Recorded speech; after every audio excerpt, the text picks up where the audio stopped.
The Police and Prisons Civil Rights Union, POPCRU, is expressing concern about the mass exodus of skilled members of the force who are choosing the private sector.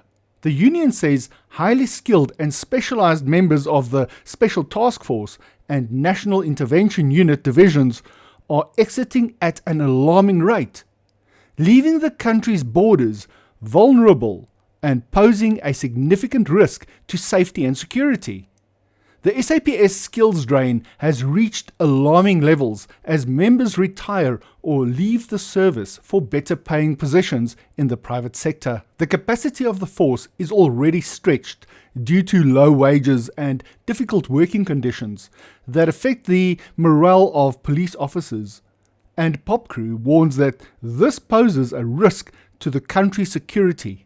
POPCRU President Tulani Ngwenya said, "This represents a serious threat to our national security, as our most skilled officers are leaving faster than we can train replacements. Law enforcement is already understaffed and under-equipped, and this exodus from specialized divisions means that we cannot properly deal with serious crimes that fall beyond the scope of classic policing." He added, "While private security firms are luring away our highly trained personnel with lucrative offers, our country has been left vulnerable to security breaches. Additionally, the migration of some of the most experienced and valuable officers to the private sector is not only weakening our law enforcement capabilities, but also undermining the principle of state responsibility for protecting all citizens." According to POPCRU, the latest statistics show that active police numbers across the SAPS have been unsatisfactory for years, with the total number of officers falling by 17,470 in the decade between 2012 and 2022, as revealed by the annual performance plan for the 2023-2024 period.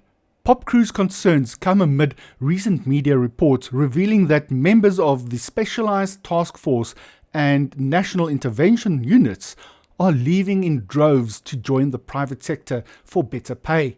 To plug the gap, the SAPS is finalizing the recruitment and selection process for the first batch of 10,000 police recruits for the 2024-2025 financial year. The SAPS is also training and deploying 20,000 police officers to police stations and units to reinforce policing, with more still coming. However, Ngwenya says that the recent recruitment drives are not enough to cope with a growing population and the mass skills exodus in the sector. Even if the SAPS trains and hires the 10,000 new recruits pledged by the government this year, this will have little immediate impact on higher level crimes. Dealing with these crimes requires the abilities of far more experienced officers who take years to train and upskill to reach their positions. POPCRU is advocating for strategies to help reverse the trend. The union requires political and administrative will from the government to implement its proposals.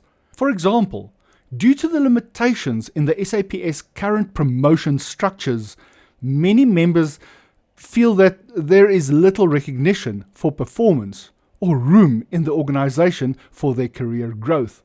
By comparison, private security work often offers better hours, working environments, and pay.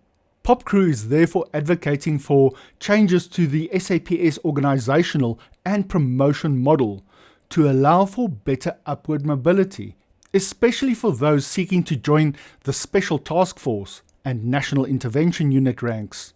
These include setting stronger and clearer guidelines for promotions to senior positions based on skill and experience.